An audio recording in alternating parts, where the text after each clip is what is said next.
बिस्मिल्लाहिर्रहमानिर्रहीम। अस्सलाम वालेकुम व्यूअर्स।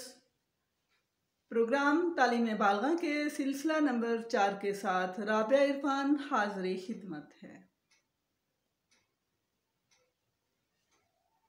व्यूअर्स, हमने पिछले प्रोग्राम में पढ़ा था, आवाज़ों को मिलाकर अरकान बनाना हमने सीखा था।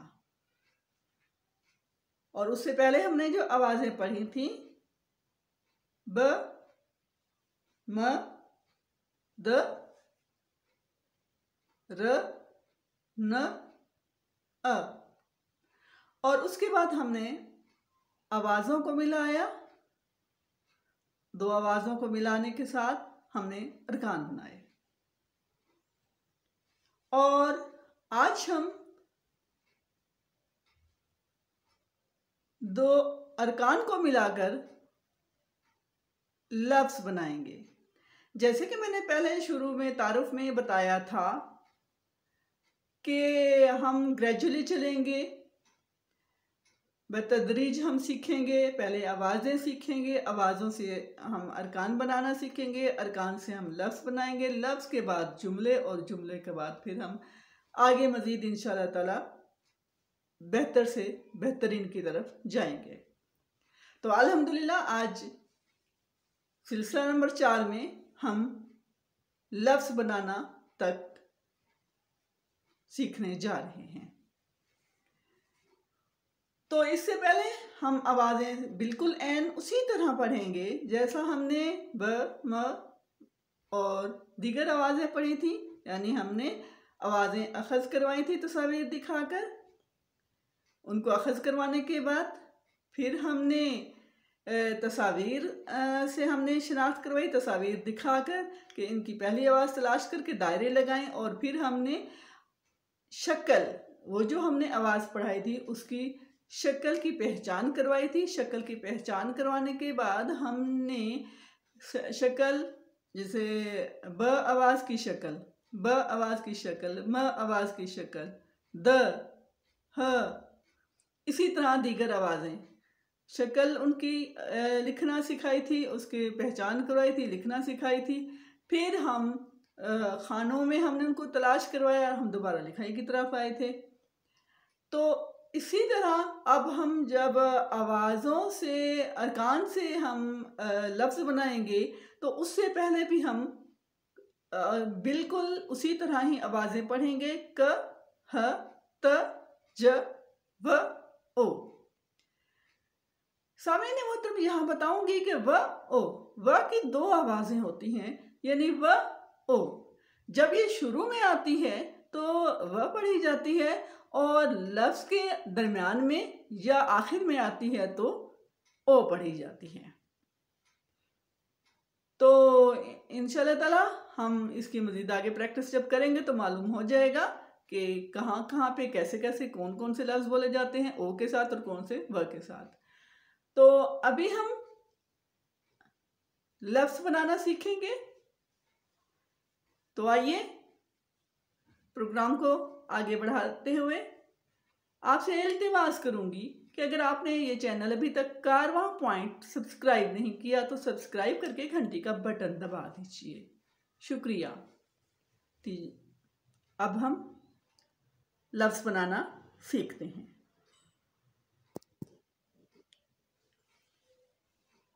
जी व्यूअर्स, अरकान मिलाकर लफ्ज़ बनाना। मैं दोबारा ये बताती चलूँ कि हम जिन्हें पढ़ा रहे हों, जिनको हम जो हमारे लर्नर्स हों, हमने उनको अरकान और अरकान के उलझन में नहीं डालना, किसी तस्वर के उलझन में नहीं डालना। आप पढ़ाते जाएंगे और सिंपल सा उनको बताते जाएंगे। जी आज जी ये क्या है जी, अब ये है जी दा, ये क्या है ना। शाबाश। देखिए ना, दा को ना से मिलाया तो क्या दा हुआ, क्या दा हुआ, शाबाश, दाना। देखिए इसी तरह आप उनको वक्त देंगे, उनसे अखज़ करवाने की कोशिश करेंगे, लर्नर से जब आप खुद अखज़ करवाएंगे तो वो ज़्यादा खुशी महसूस करेंगे। लिहाजा आप उनसे पूछकर उनको बताने का वक्त ज़रूर दीजिए। शाबाश, ये क्या है? दा। ये क्या है? ना। शाबाश। दा को ना से मिलाया तो क्या दा हुआ? क्या दा हुआ? दाना। तो ये देखिए दाना सामने लिखा हुआ भी है, ठीक है? दाना, दाना। अच्छा, अब हम इस के साथ एक और मिलाएंगे। किसे मिलाएंगे भला? ये क्या है? दा। तो इसमें से देखिए कौन सा लफ्ज मिलेगा? शाबाश। ये क्या है? दा। दा को दा से मिलाया तो दा हुआ दादा। शाबाश। दा को दा से मिलाया तो अदा हुआ दादा। शाबाश। तो हम यहाँ क्या लिखेंगे? आए आप लिखें। तो किसी भी जिसको आप पढ़ा रहे हैं उन्हीं से यहाँ पे लिखवाएं। वो लर्नर लिखेंगे दा, दा। सॉरी, लगता है कलम बेवफाई कर गया। दा को दा से मिलाया तो अदा हुआ दादा। शाबाश। और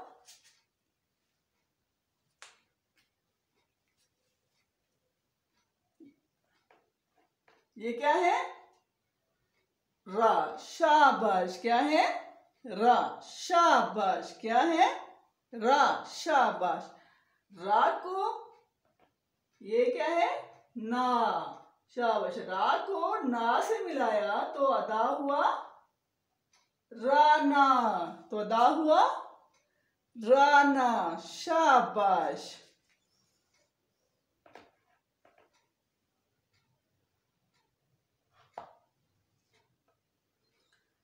शाबाश।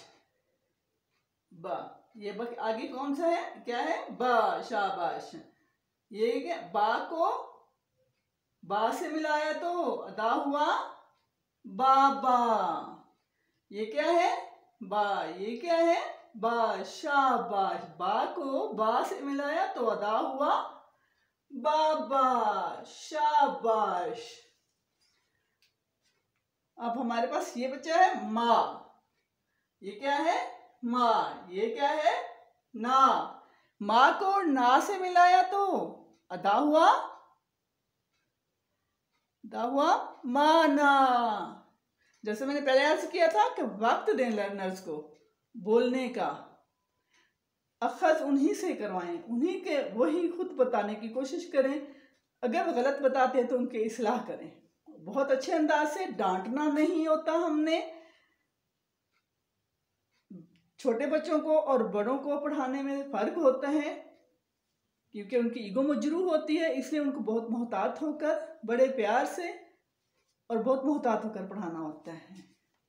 शाबाश। माँ को ना से मिलाया तो अदा हुआ माना। हमने यहाँ पर माना लिखा।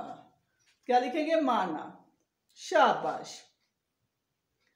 अब इसी तरह जैसा सामने लफ्ज लिखे जाएंगे, दाना लिखा हुआ है, फिर हमारा लफ्ज दादा है बनेगा।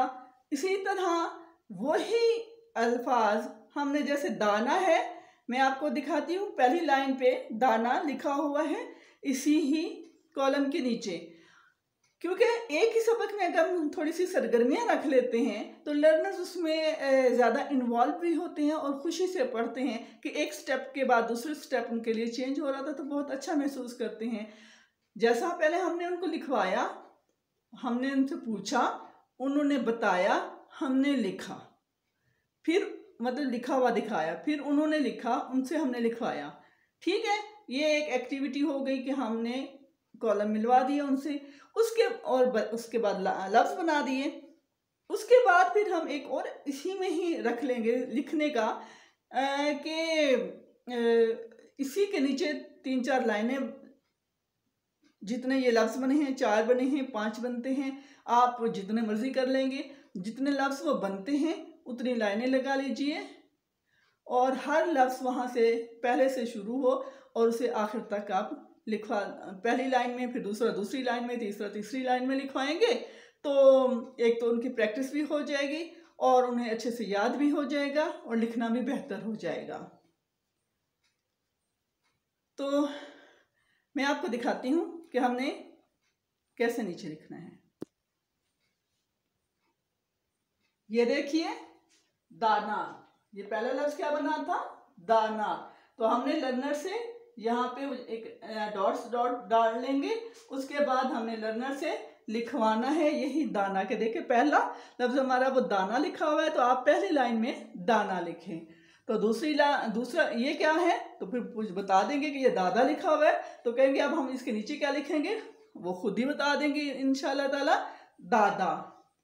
और फिर इसी तरह दीगर अल्फाज आप लिखवाते जाएंगे।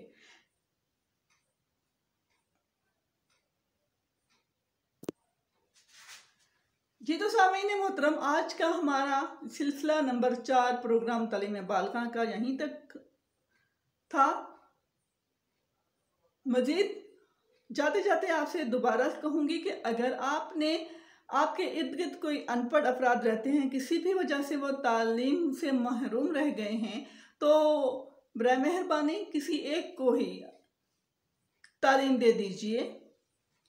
आप इसी को ही अगर प्रोग्राम्स को आप देखते जाएंगे, इसको फॉलो करेंगे, इसके मुताबिक आप उनको पढ़ाएंगे तो इंशाल्लाह ताला आपका ज़्यादा वक्त नहीं लगेगा, बहुत जल्द थोड़े टाइम में बहुत आसानी से वो सीख जाएंगे।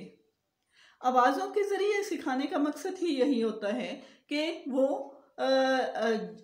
आवाज़ें जल्दी जल्दी जुड़ जाती हैं। आवाज़ जैसे हम आवाज़ बोलते हैं उसी तरह से हम आवाज़ भी उसी तरह से लिखते हैं।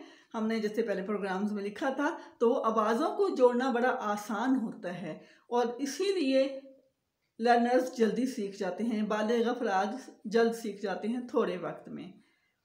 तो आप भी इसी चीज़ को फॉलो कीजिए और किसी एक अनपढ़ को पढ़ा दीजिए। ये आपका दीन और दुनिया दोनों संवर जाएंगी। सदका जारिया समझकर इसको कीजिए और इंशाल्लाह ताला हम आज जब तक हम जिंदा हैं और बाद मरने के हमें इसका सवाब पहुंचता रहेगा, जब तक वो इससे मुस्तफ़ीद होते रहेंगे या कोई और उनसे मुस्तफ़ीद होगा जिनको हमने पढ़ाया है। इसके साथ ही राबिया इरफान को इजाज़त दीजिए। कारवां पॉइंट को सुनते रहिए। अल्लाह हाफिज़। पाकिस्तान जिंदाबाद।